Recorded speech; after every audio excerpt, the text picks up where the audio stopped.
Hello there, and welcome to this new podcast of the Totally Levy and Horne Football. And I'm your host, Karl, as usual. And like I said, I want to thank all our supporters who are going to follow us, because we feel like after 5 years we thought we set to loyalty, we get absolutely bloody disloyalty. And for me, I'm heartbroken. But you know what? I knew this was coming. And now to see two so-called friends that we used to have now taking our show with the name that we own on a previous radio station, I can have to say after Friday, it was completely. But we are still here, myself and the crew that we always on together on our previous incarnation. But we're now reincarnated into a now proper podcast as well as YouTube. So you're going to see us do videos and do all the previews and the reviews of every single league, from the Premier League to EFL to Champions League and so forth. And we also will do some content videos as well with Transfer Room as well. But I have got my sidekick for at least hopefully the next few minutes. And joining us as well is Douglas Horne. Douglas, how are you? A new era begins, my friend. Thank you very, very much for having me, as always, and I'm looking forward to this. You are, and like I said, yes, we're still together as co-hosts. We got our own podcast. We're now going forward with this popular. This is a new ball game for us, because now we don't have to be restricted by bullshit radio management of doing it on a Friday like we used to do. Absolutely, yeah. Look, I think what's happened is just ridiculous, and you know what? I'm glad that we've both got each other. Is all I can say, because we've stuck through thick and thin. Goodness me, you're my best man, of course, for my wedding. So yeah, look. Unfortunately, it's a bit of a moment where we're like, yeah, we probably got out at the right time, to be honest. Yeah, 5 years, it's been a long time, and we thought we expected loyalty, but do you know what? Behind the scenes, it wasn't loyalty, because it was just, they just want the money. And do you know what? Mm-hmm. They get money from you for the August membership, but I'm not paying a dime. I'm using that money to pay to make sure our content gets better and better throughout the long term wise. Yeah, I think you're wise to do that. Absolutely. Right, we're gonna talk about Scotland. It was a must-win game for yesterday against Scotland, but last night, but they won. Lindelof scored a goal. How huge was that last night? Oh, massive, absolutely massive. It was all about getting the 3 points. No matter how bad the performance was. I mean, I think our bubbles kind of burst a little bit, and the reason I say that is because I think if you look at the way that we played since the Euros, we haven't actually been very, very good. Obviously, the win against Moldova is the main thing for sure, but the performance against Denmark, we were hardly in that game. I think the second half, we kind of attacked them a little bit better. I don't think the playing Andy Robertson as a right wing back helped at all. So was that a huge surprise with that?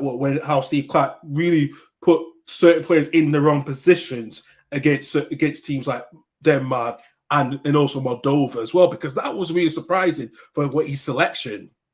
Yeah, I think it was because it was kind of forced, because there was a lot of players out with obviously COVID injuries, etc. I think we only had about 6 subs against Denmark. Obviously, it was a lot bigger squad against Moldova anyway. But we look a better team with Ryan Christie in the team. We look a better team with Stuart Armstrong in the team. We look a better team with Lyndon Dykes in the team as well. I think the thing for me is we need to be, we have got the win against Moldova, which is the main thing. Austria is going to be a very, very hard game, although they have just been beaten 5-2 by Israel, which is absolutely not good for us, because Israel are now second, we're third, and I think Austria are fourth or something. So, but it was all about the 3 points last night. All about 3 points, not the performance, the 3 points. Absolutely, indeed. Is this really a huge chance for Scotland to try to qualify for next year's World Cup now? Because they're not qualified, like I said, since 1998. They qualified recently. They got into the Euros this past summer. Playing the best they could. But do they need to really put more better performances now to try to get to the final in the last stages now of the World Cup qualifying campaign?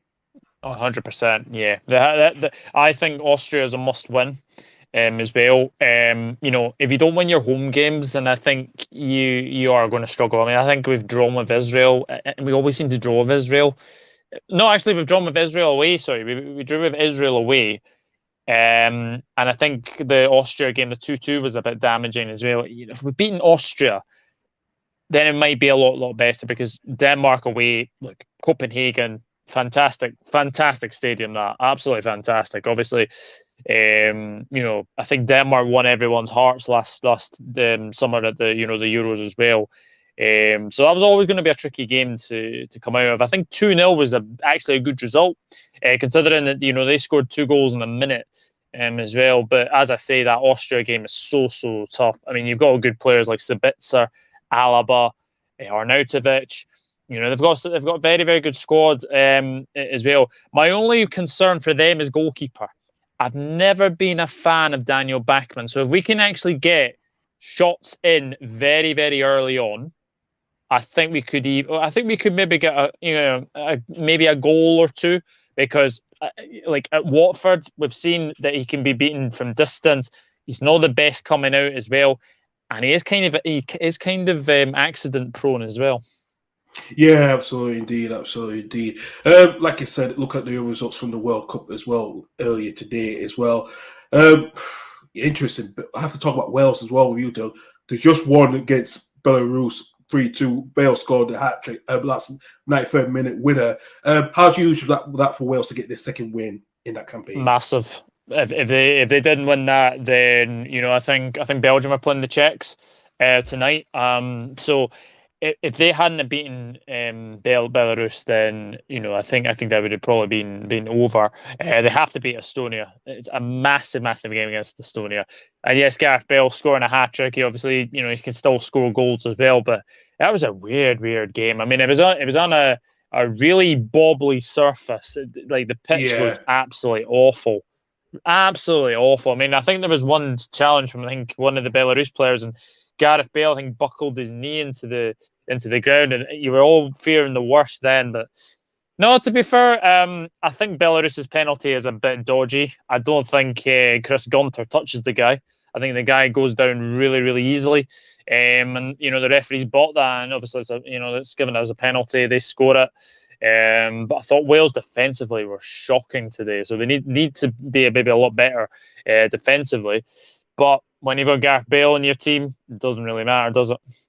No, it doesn't matter at all as well. Looking at the table as well, where Wales are at the moment in the groups now, because they are now just even now behind Czech Republic, on 2 points behind Czech Republic. Belgium, like I said, are playing tonight as well, so it's going to be a huge game for Belgium as well, because they, but Wales still have a decent chance to go to the World Cup, because they've not been to the World Cup yet, just like Scotland for such a long time, not since 1958. Yeah, absolutely. I was absolutely amazed when I read that. So yeah, it's a big chance for Wales, especially with obviously Gareth, Ryan Giggs still they're still up in the air about his future as well. Obviously, it's Rob Page at the moment. He did do well at the Euros. It was just the Denmark game, I think they kind of lost their way a little bit, but. Yeah, big pressure for Rob Page, and hopefully you can do it. But yeah, the Estonia game, I think it's at the Cardiff City Stadium. I think it's on Wednesday. That is a huge must-win game for them. It is a huge must-win game as well. Before you go, because I know you got to go do some other projects as you have to do. Talk about some transfer rumours about with Mo Salah. He's been offered. He wants £500,000 per week for Liverpool. What is your take on this? And do you think Liverpool will even do something like this? Because your pay structure, you're not going to let players get to that wage. Well, the Echo have come out and said it's an absolute load of nonsense. He's not wanting 500k. He hasn't even suggested that number. So whoever's come out with that is clickbait nonsense. In all honesty, it's just clickbait journalists trying to get the fans against our wee Egyptian king almost. He's I mean it's a big weekend for him, because obviously he plays Leeds plays your guys, of course. And if he scores against Leeds, he will be on 100 Premier League goals. Yeah, absolutely, indeed. Yeah, interesting as well. Also, your transfer window before as well. Was that expected? Just bringing in one player in, very quiet for Liverpool this summer.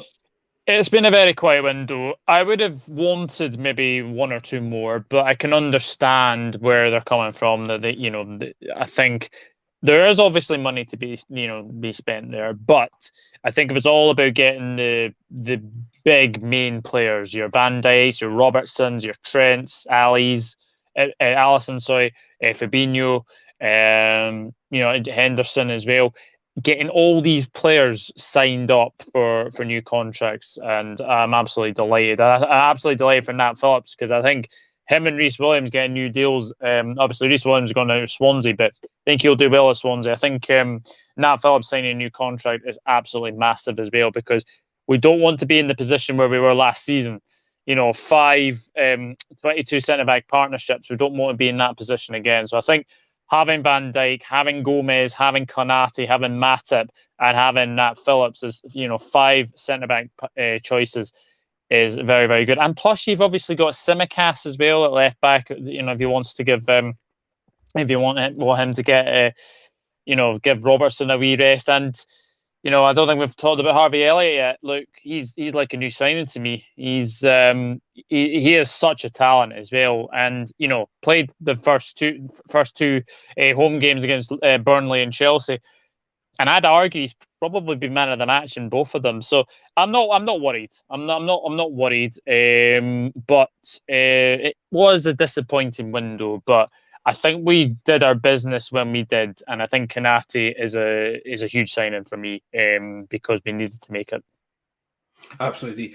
Doug, it's a pleasure always. I'll let you go, and thank you for coming. And hopefully we'll get you back on so we can set a schedule up properly now, since we are going to go from this day forth. So hopefully we can get a schedule and talk about some decent content and banter as well. Yeah, no problem, Carl. Thank you very much, and I'll speak to you soon, my friend. Cheers, mate. Take care of yourself. Cheers, you too. See you later. Thank you, Doug, for joining us as well.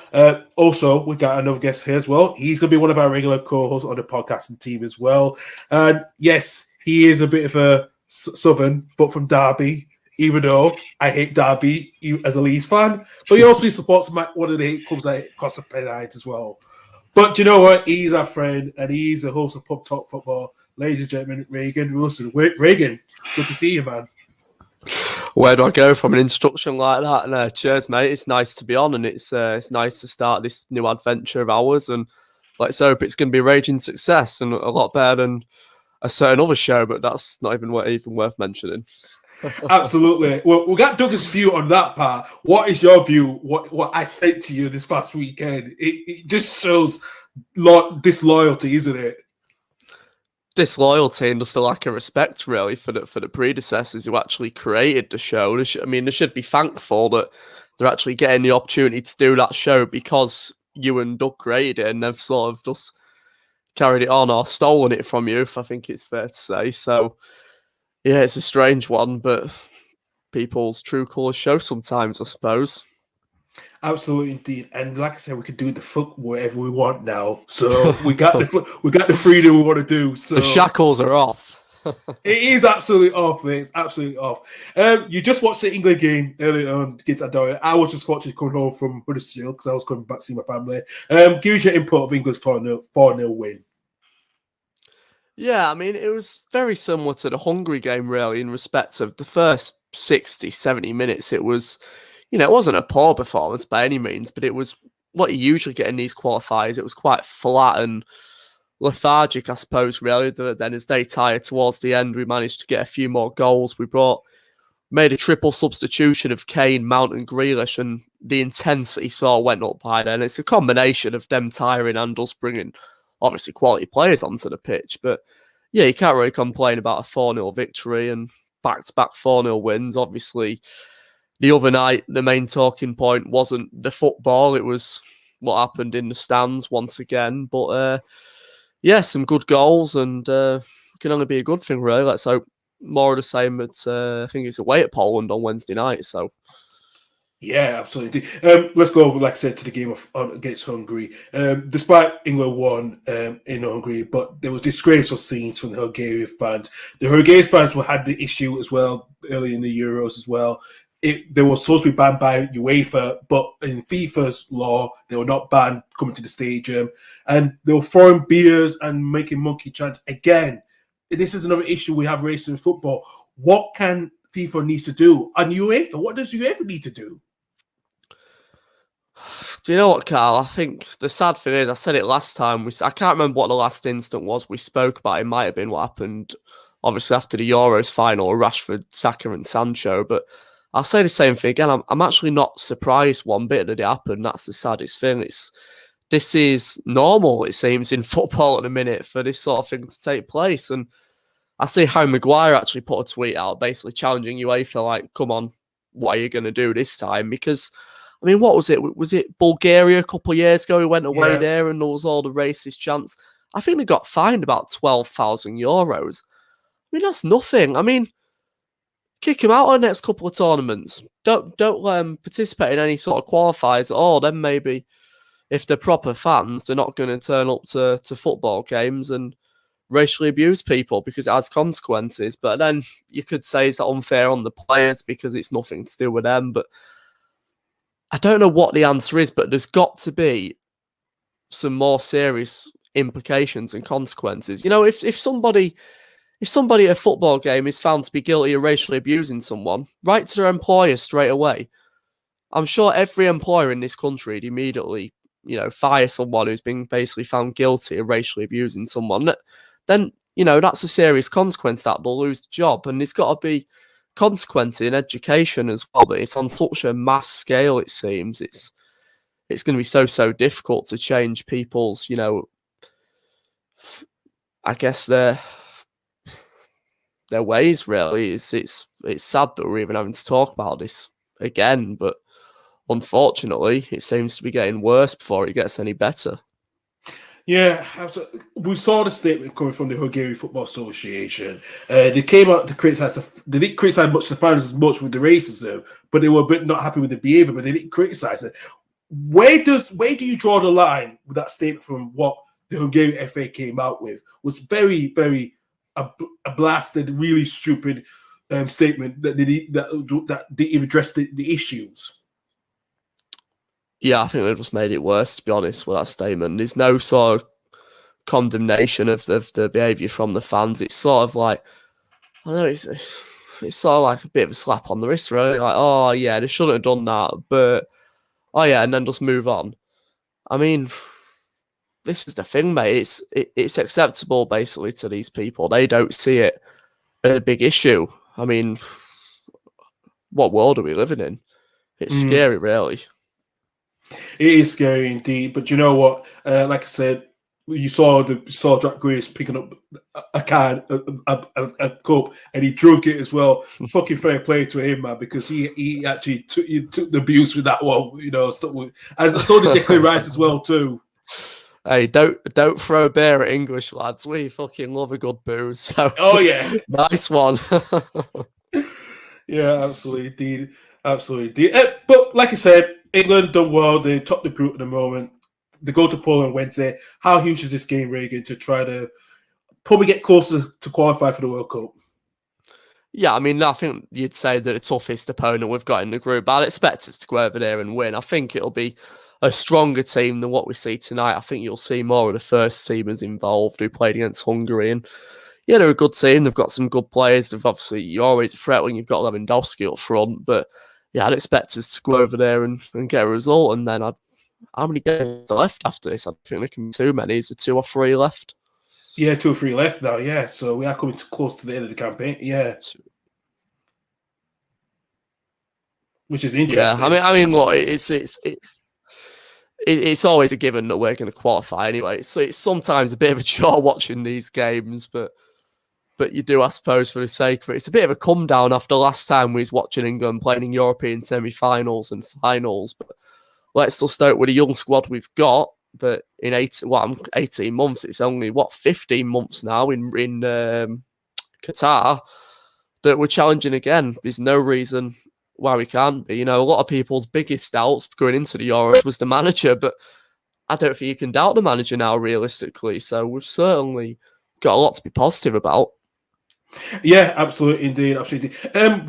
We got Douglas' view on Scotland and Wales as well. We have to talk about Republic of Ireland as well. They're not been really too well. They got the draw last night, but where does Irish football go from here? I mean, the biggest problem with them, I mean, I know they've never had, you know, a team like England have in terms of the quality throughout Irish football, but there's a really, really, really alarming lack of quality in the Irish team at the minute. I mean, obviously from a Derby point of view, I've been watching Jason Knight week in, week out for the last couple of years, and honestly, mate, he's a bang average player in the Championship, if that, and he's not in this squad because he's injured at the minute, but he's actually been starting games some at times. I mean, that really raised alarm bells to me. Their best player by a million miles is probably Seamus Coleman, and he's been a top fullback in the Premier League for the last 10 years or so, but his legs are going, mate. He's way past it, and he's their best player by far. So it's Ireland are just going to have to wait for a good few years, really, until they start producing some better talent that can come into that team and really elevate them, because it's not like they can go out and sign someone. It's completely different international football. So that's just where they are at the minute.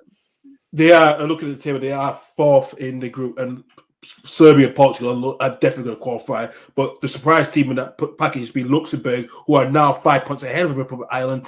Where does Stephen Kenny do now with the last 2 or 3 games to try to pick up some points, to try to get closer, you know, to finish a little bit better?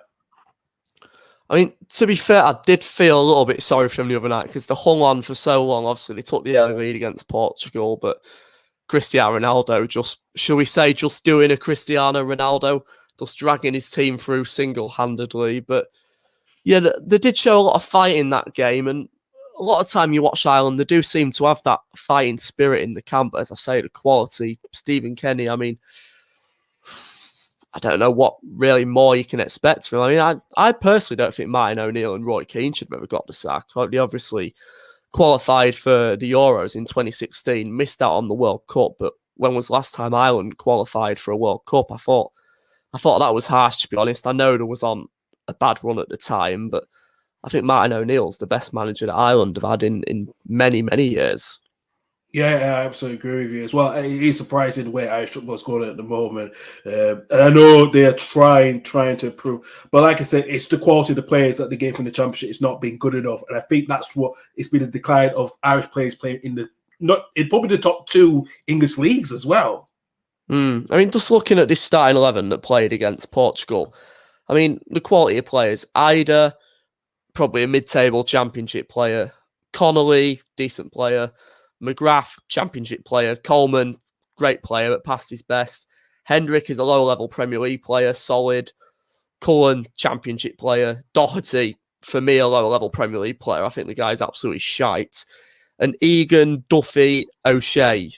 All, if we're being honest, I know Duffy's had a decent start to the season for Brighton. All probably Championship centre-backs as well. So, as I say, I said Coleman's the best player. The second best player is maybe Doherty. And I say he's absolutely garbage. He's been a terrible signing for Spurs. So it's a long way back for Ireland, really, in terms of really challenging closely to qualify for tournaments again. Yeah, it is going to be interesting if they can try to qualify tops again. Let's turn our attention to Northern Ireland. That was a huge win for them this weekend, winning 4-1 against Lithuania. They're now only 3 points behind Switzerland, who are now in second place. Can Northern Ireland really do it now? Because this is another huge opportunity for them now that is open, because that group, in their group, is wide open now. Yeah, great win for them. Was that a friendly, that game? No, it was a qualifying campaign against Lithuania, so it was a qualification. Yeah. Oh no, I think they're playing a friendly tonight, aren't they? They are playing friendly tonight. So, right. Well, yeah. I mean, how many points are they off qualification now, as it stands? Just 3, at least 3 now. 3. Yeah. Yeah. Look, I mean, they qualified as well for the Euros in 2016, didn't they? If they could qualify for a World Cup, that'd be a massive achievement for them, really. And in terms of, I think that actually doesn't look good for Republic of Ireland, because you wouldn't say that Northern Ireland have got better quality players in their squad. I think Johnny Evans is a better player than any of the Republic of Ireland players. But other than that, I mean, I was watching some of the highlights earlier on. They've got Kyle Lafferty playing up front. He's a decent, championship striker about 5 years ago. Yeah. I mean, but again, when you watch them, they seem to have a good spirit. The manager's got them set up really well. And yeah, I've got a lot of time for Northern Ireland, to be honest. I hope they can achieve the miracle, if you want to call it that, and qualify. Absolutely, dude. I think they can get second place. I think Italy will just blow that group in later on in the stages. Like I said, Northern Ireland need to play 3 more games because they've played 3 games. Bulgaria's played 5, but Bulgarians have drawn 2 the last 2 games and lost 2 as well. So, yeah, it's kind of wide open now for that. Yeah, I have to admit, I think Northern Ireland could have a decent chance. I really do.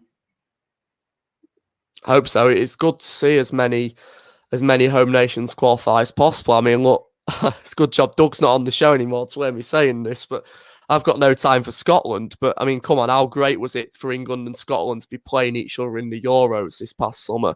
It is nice to see these teams qualify, because if you play them, the massive games, it's like at club level. Like, as a United fan, I wouldn't ever want Liverpool to get relegated. Well, it'd be great if they did. But you want them. It'd be fantastic. I'd be having a party, it'd be like a carnival.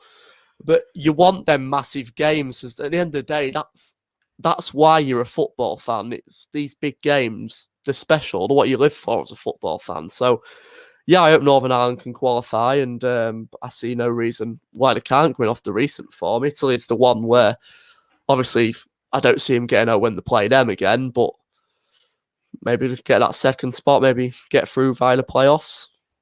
Yeah, it'd be interesting if Norway can try to pull off a couple more wins in their group as well. Looking at the other groups as well, we see this past weekend Norway are looking fantastic as well. Haaland scored again.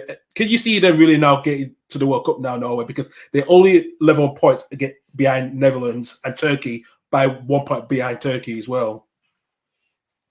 Yeah, and to be honest, when I've seen Norway, I think they're probably a better team than Turkey. I thought Turkey were a massive disappointment in the Euros after how much they were hyped up. And Norway, we spoke about the lack of talent in Ireland at the minute. Some of the young talent that's been produced in Norway, obviously Haaland, Ødegaard as well. There's a lot of a few other exciting young prospects as well. So they'd be an interesting team to look out for at the World Cup, really, with the young talent they've got, really.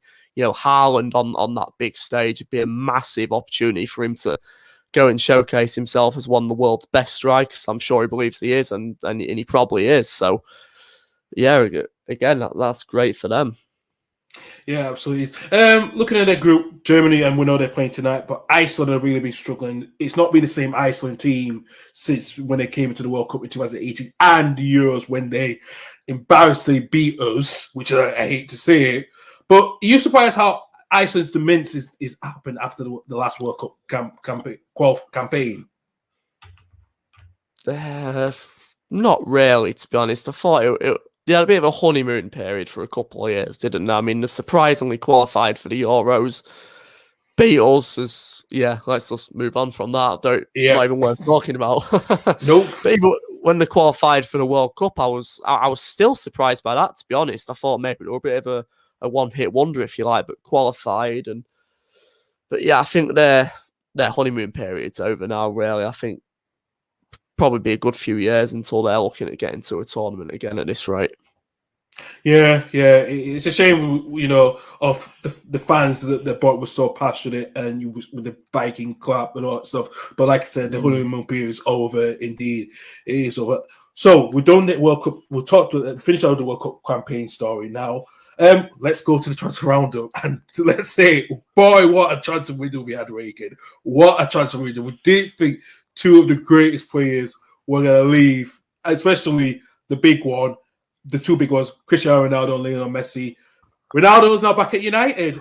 What was this a huge surprise when 24 hours prior to it that he thought he was going to Man City? And then somehow you lot, Sir Alex Ferguson made that quick call, said, listen, son, come back to Old Trafford. You know you want to. Viva Ronaldo. Oh, mate.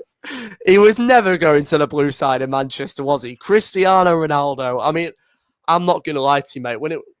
When it first came out, when it first said Mendes has contacted City, I'm sort of thinking, yeah, but he's doing what any agent would do. Ronaldo's never going to go there. But then over the next couple of days, the stories that were coming out that they were in talks, Ronaldo had approved. You're thinking, no, you can't do this. This is in my opinion, the greatest footballer of all time and one of our legends going to City. At that point, from a PR point of view, you finish as a club.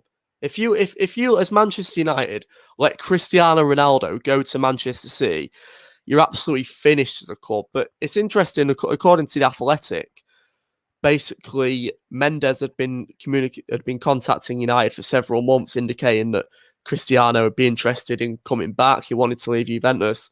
We didn't ever think we'd be able to basically do a deal with Juventus that they'd ever let him go. And I never thought they would, to be honest. I always thought they'd find some way to get around the massive wage bill they've got there, maybe offload a couple of other players. But obviously, so we sort of no-sold that, if you like. We didn't think we'd be able to do it. But then the last minute, they contact City. And this is sort of just my interpretation, but I think they knew that as much as I think Ronaldo would have gone to City if United didn't come in reluctantly, I think they knew that United would never let him go to City. And he's back. He is back, baby. The last dance. Cristiano Ronaldo, 22nd league title in 21. We can't say 21 in 21 like it was last year. 21 in 22. Fuck Liverpool, fuck Chelsea, fuck Man City. I'm dropping an F-bomb because we're not shackled by corporate stooges anymore. We can say what we want. Yeah. And Cristiano Ronaldo is back. But, I think it's I think that's Cristiano calling me right now, actually. So. That's because Sky Sports want to employ us after the success of this first show. Yeah. But I think on a wider note, I think it is great for the Premier League, Karl, on a whole. I think just the brand of Cristiano Ronaldo being back in the Premier League, all the top players want to, well, not all of them, but I think 90% of top players, they want to play in the Premier League now, especially with the dire financial state of the likes of Barcelona and Real Madrid and Juventus having to get rid of Ronaldo. But, I mean, people question this guy. I mean, I see Paul Mason on Sky saying, oh, I'm not sure about this sign. He's 36. Me and Coddy was saying this on our latest podcast. He's not 36, though. He's got the body of like a 27, 28-year-old. And it's a 2-year contract with the option of a further year, but I wouldn't be surprised one bit the mentality of that guy and the condition he keeps himself in if at 40 in 4 years' time, he's still playing at a high level. So, this guy's going to make a big difference for us. Does it mean that, and the Premier League trophy to us now, we're guaranteed winners? Absolutely not. No, because at the end of the day, we actually weren't struggling to score goals. Anyway, it's not like we were having massive issues in attack, but it's the mentality and the leadership of that guy on the pitch, the influence you have in that dressing room, and the fact that we've got someone there now who, when we're struggling in a game, when our backs are up against the wall, we're not playing well, he'll do what he did for Portugal the other night. He'll drag us over the line all on his own, and I'm chuffed to bits, mate. I don't think I've ever been this happy with a transfer. I'm not surprised. I'm not surprised as well. We spoke to Doug about the Liverpool transfer window. Do you think it was disappointing for Liverpool that they didn't sign any more players, or do you think this was not a surprise at all that they would sign one player and they just let it out go? As well as Michael Edwards is now looking to leave as well too. That's going to be a huge blow for Liverpool. Yeah, I think what most people are surprised with, I know there's people saying about a striker as well, and I think ideally they could have done with a striker. I think Firmino is done, to be honest. I think their best front three this season will probably be Salah, Mane and Jota. I think Firmino's a bag of shit, let's be honest. But I think the big surprises with Wijnaldum going, who I think has been one of their key players the last 3 or 4 years in this golden period for Liverpool. Do you think he was underrated? Do you think he was underrated as well? Oh, absolutely. Absolutely. The credit always went to the front three and, Van Dijk, Alisson, the fullbacks, etc. Wijnaldum never got enough praise. I mean, the work he did in that midfield, I mean, do you know what, Carl? The generation win, it's probably because he didn't get many goals or an assist. So the little stat monkeys don't rave about players like that. But you watch what a top player he'll be for PSG. And if they win the Champions League this season, which I don't think they will, by the way, but he'll be a massive part of that. I mean, you can go on about Messi and the front three they've got. Wijnaldum be a key part of that team. And he was for Liverpool and will not replace and improve costly for them. I know they've got, obviously, Harvey Elliott's played the last couple of games. I thought he played quite well against Chelsea, actually. Yeah, he did. And they've got young Curtis Jones, who looked decent last season as well. So it's going to be interesting to see. But with Konate, if they can keep him fit, when he plays alongside Van Dijk, I think he'll look good. Because I think he's probably, quality-wise, he's probably similar to Gomez or Matip, where next to Van Dijk, they'll look brilliant. But we see last season, you take Van Dijk out of that back four, completely different ball game. But also an interesting stat on him is he's actually only played 22 games in the last 2 seasons, and that's not even starts. That's 22 appearances. So wow, that's a worry. He's got a really bad injury record. So Liverpool, if they keep all the players fit, if the front three can all get firing, well, Salah was firing last season anyway. Jota was good, but had a couple of injuries. Obviously, Mane had a really disappointing year. But if they can get firing and everyone stays fit, they can challenge, but you would think that the other 3 teams have got just a little bit more at this moment in time. Yeah, absolutely, indeed they do. Also, we got to turn to Chelsea. What a transfer window they had as well. They saw some good young players to overcome in the Premier League and around Europe, but they brought Saul Niguez from Atletico Madrid. Is that really surprising? He just signed a 9-year deal a couple of years ago. He was going to be the future of Atletico Madrid. And now he's not at Chelsea. And this is a good deal for Chelsea. I know for Thomas Tuchel as well, because they got a really, really good player who's being treated harshly by Diego Simeone. Yeah, I mean, I don't think and I'm not being critical of this signing anyway, but I don't think they even needed him. You look at that midfield already. Jorginho, Kante, Kovacic, you can drop Mason Mount back in there. Loftus-Cheek, but bringing Saul Niguez in. Now, he's another one. He's had quite a few injury problems, so that would be a little bit of a concern. But if he stays fit, that's obviously another really, really good sign in that midfield. And I think he'll suit a Tuchel team. So he's got that work rate, he's got that tenacity, he's got that bit of nastiness in his game as well. He's sort of a mix between. He's got the flair in his game, and then he's also got that, if you want to call that, Roy Keane side to him, that bit of shithousery, if you want to say.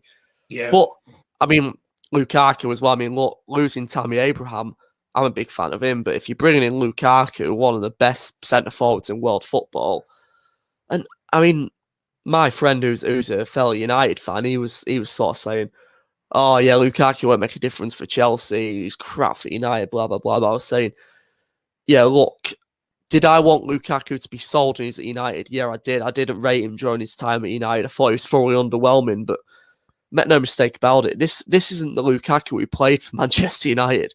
This is a completely different beast. He has, under Conte, who deserves a lot of praise, to be honest, for the 2 years he spent with him, he has developed into one of the most complete centre-forwards in world football. You see now his touch, his hold-up play, his link plays, his strength, and he's not someone who's going to run about like crazy all game and press and press and press, but the timing of his runs is very intelligent, whereas you see at United, you'd play the ball into him and he had the first touch for a trampoline, it would bounce off him, and he was overweight at times, and he obviously had problems with his diet, etc. But yeah, credit to Antonio Conte. And this guy, look, Chelsea are going to play poorly in a lot of games this season, but one chance will fall to Lukaku, bang, they're back in the game, or bang, they're 1-0 up and they're taking the 3 points. Having a player like that will be the difference. And this is the thing why I asked Coddy, who's obviously a City fan, my co-host on Pub Talk Football, I said to him, United have now got Ronaldo. Chelsea have signed Lukaku. Obviously, Liverpool, if they've got Salah, they've got Mane if he gets back to top form. But City will score a lot of goals, but will not having that one player who in a tight game, when a chance falls to them, you know they're going to put it away. Will that cost them? I mean, as I say, they've still got the quality there. They've still got the squad to go on and in the Premier League, definitely, and even give the Champions League another good run. But that's the only question mark I have about them, just because of United signing Ronaldo and Chelsea bringing in Lukaku. They've just got that clinical centre-forward, that killer in the box. Yeah, absolutely. The killer in the box, what Lukaku is now, he's a different player. We see Tammy Abraham now start his killing instinct in Serie A. His first game, he actually really played really well, and he scored his first two debut goals the following week as well. Before we go to Arsenal, we'll talk about Leeds. Last day of the transfer window, we all do. For me as a Leeds fan, this was coming. I was glad this room is now done and over. Dan James coming from Manchester United, Spencer Ronaldo coming in at Old Trafford. £25 million, is that really a good deal for us? Yeah, I think it's a good deal for United as well. Look, I know Leeds are a rival, but I'm happy for the lad. I really am happy for the lad. Look, I wanted him sold because I just think, especially Ronaldo coming in now, Jesse Lingard staying, who I think is probably a better fit for us. We've got so many options, so much quality in attacking areas in Ronaldo, Cavani, Rashford, Sancho, Greenwood, Martial, etc. That his game time was going to be limited. And well, I like Dan James. Every single time he put on that Man United shirt, every minute he played for the club, he gave his all, and I can never question his commitment. Seems like a great lad. He's got a great attitude, but he was just never quite going to be good enough for us. But do you know what? He'll go to Leeds under Bielsa, and Bielsa's a great coach. I'm sure he'll become a very, very important player for you, and I hope he does. I hope he plays every week and he plays really well, and I honestly wish him all the best. And I think you have got a very good player there for Leeds. I think it's a good deal for both parties, really. 25 million. I mean, look, £10 million profit for what we paid for him. I can't really complain about that too much. Absolutely. And as well, we know that the history, what happened with the when we did try to sign it from Swansea, the deal ended when he actually had the club. Yeah, you can laugh it off. I think when he had this, he was taking photos, had the shirt up, and then Swansea pulled out the deal. And then, like I said, this has been a long time coming. I think the Leeds board, including Victor Ortega, the director of football, was saying that we don't know what's going to happen in the future. But I think he knew he was going to try to redeem himself if he can get Dan James, and he has redeemed himself. I think it's been a decent transfer window for Leeds in the end. Yeah, I mean, look, if you lose Rafinha in the next 12 months or in January, then maybe you've already got a ready-made replacement there, another wide player who I'm sure will be top quality for you. And as I say, I hope he is real. I do wish him all the best. Sometimes if a player leaves your club on bad terms that you really don't like, you're a bit nonchalant about it. You don't really care how to do. But with Dan James, he's a good lad and he's going to have a good career in the game. And he wasn't the answer for us. He wasn't quite Man United quality. But for Leeds, he will be a very, very good player. But Leeds' transfer window overall, from an outside point of view, I don't know what you think as a Leeds fan, but I think it's been quite decent, really. You've obviously got James in. You've got a left back in Junior Firpo. I mean, are you happy with your window overall? Yeah, I'm happy a little bit. I think we could have made one more signing, which is the centre mid situation. But I think we're not looking as much now till January. I think what Bielsa will do is he's going to see the players that he's seen in the under-23s like Joe Gueda, who's been tremendously well. So I think that will be probably, if it can be a backup to Bamford, I think that will be really good. And we've now seen how Bamford's now in the England squad. I think it gives Joe Gueda some confidence that he could try to challenge Bamford. But it's been a decent window for us. It's the best we could do. But like I said, we did spend a lot of money last season, £100 million. So we didn't know we had to spend on the right players that we needed. But it's been the best we can. We can't judge. We can't criticize the ball. We're trying our best to get the players. But like I said, the valuation is some certain these players and are way out of our transfer budget. Yeah, and it's a good thing that you have your one or two targets in a certain position. And I do think if you can't get your first 1, 2, maybe 3 at stretch targets, you shouldn't panic and just think, well, we need someone, let's go panic last minute and buy this player. No, if you can't get your first targets, wait till January or wait till next summer and buy the players that you actually want at your football club. Maybe, Leeds probably were looking at a few midfield players, but maybe you just couldn't quite get the one you wanted this summer. So maybe you'll wait till next summer, either if Calvin Phillips is going to go next summer or whether even if he's going to sign a new contract, maybe you'll still look to improve in that area. But I mean, Rodrigo is a very important player for you as well. I think he will be this season. Him dropping back into that midfield, playing that number 8 role, I've been really impressed with him, and I think he'll be key to the way Bielsa wants to play. I think his ability to join in with that press from the front and his 1-2 touch game in the middle of the park as well, and his technique, I think he's a really good player. So if Phillips can stay fit, you've got other options where you've got the likes of Dallas who can go into the midfield, etc. So I think you have got a lot of quality options there. Absolutely indeed. Now let's turn our attentions to the Banter FC, to Arsenal. What can you say about Arsenal this transfer window, Regan? They spent 150 million pounds on players of the future and not the now. I'm disagreeing with your negativity here, Carl. We've got to give a bit of credit to Arsenal. They've set a precedent here. They've set a precedent for how you can spend. Is it 150? It's about 130, 150 to spend. 150, yeah. So they've showed how you can spend 150 million without improving your team. I mean, I'm sorry, but I'm not impressed by their summer business at all. I think they've made one signing that strengthens their 11, and that's Odegaard, who I do think is a really good player. But all right, let's go through the other signings then. I mean, Ben White, I'm sure you've got a lot of affection for him. So he had that really good season at Leeds when he got promoted, but he's worth about 15, 20 million. And in a back four, especially next to frigging Pablo Mari in that Arsenal, he's going to get bullied this season. Yeah, we know that. We see it against Brentford, mate, when Ivan Toney just stuck himself on him. You know, a lot of teams are going to play two up top against Arsenal as well, and they're going to have a big centre forward who's going to sit on Ben White. They'll go in them long diagonals because it's easy to bully that Arsenal backline. It has been for years. So that's a complete waste of money, in my opinion. Lokonga, I mean, first two games actually thought he looked decent, but he's 21, and they're going to be expecting him to come in and play every week and really have a big impact. It's a big ask. Tommy Asu, the right back, I've never seen him play, so I can't really comment, but obviously getting Hector Bellerin out is a massive plus because that guy is one of the worst right backs I've ever seen play in the Premier League. The guy is an absolute bum. He's a disgrace to professional football. Nuno Tavares, a backup left back. I mean, I'm not saying he's a bad player, but a backup left back. Less said, the better. And Ramsdale, was it 30 million in the end with add-ons on Aaron Shitstale? Mate, he is absolutely horrendous. I mean, he's only young, so he could improve and he could become a decent Premier League goalkeeper. But at the minute, the guy is a championship keeper. The last two seasons, especially last season for Sheffield United, he made mistake after mistake after mistake. I mean, I know Leno's coming for criticism, and I do think that Emi Martinez was their best keeper and they never should have sold him, but mate, Leno is like prime David De Gea compared to Aaron Ramsdale.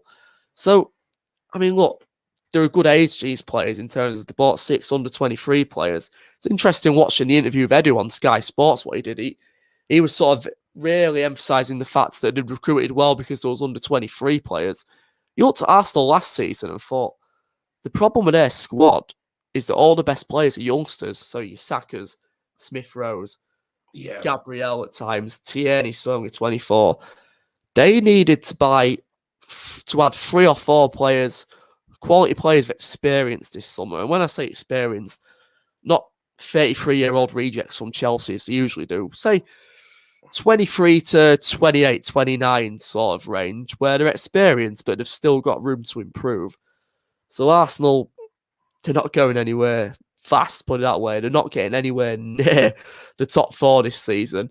And I tell you how far Arsenal have fallen, Carl.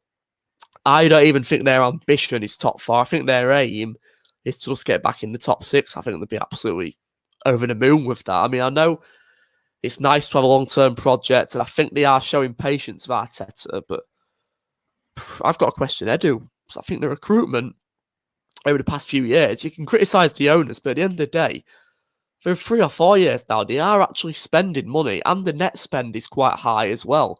It's not like they're having to sell to buy.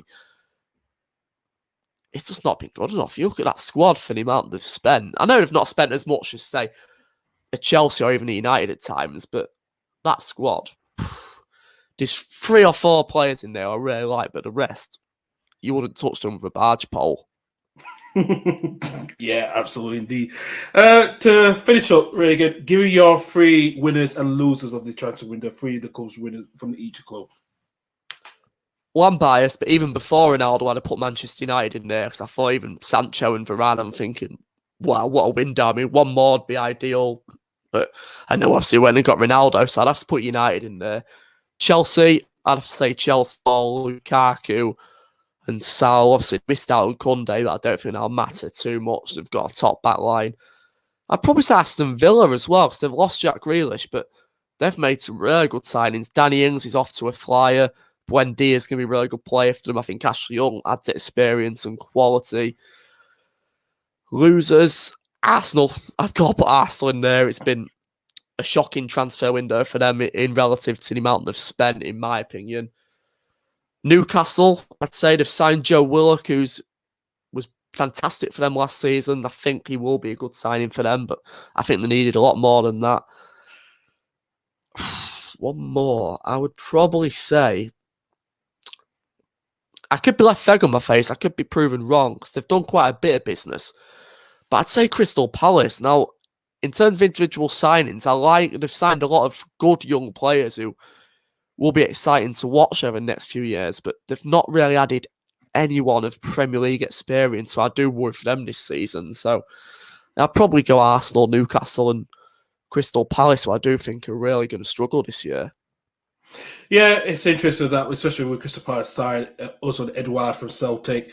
Yeah, but like I said, it's your opinion, and we have to see if their transfer business could pay off. Who knows? So we'll see if they can get score some goals now, because that's the important thing for Palace now under Patrick Vieira. Yeah, I think it was actually, I didn't think I'd be saying this 12 months ago, but I think it was key that they held on to Christian Benteke, who I think was one of the 15 players out of contracts. Now they're renewed that. And if you remember the last few months of last season, he was actually in quite good goal-scoring form for them. And they are lacking players, particularly when Zaha's out of the team, whose level has dropped the last couple of years, by the way. But they do lack players who can score goals at this level. So hanging on to Benteke was key, I think. And obviously a big worry for them is Eze been out for still, I think he's out to the new year, isn't he? Yeah, he is. No, he's out.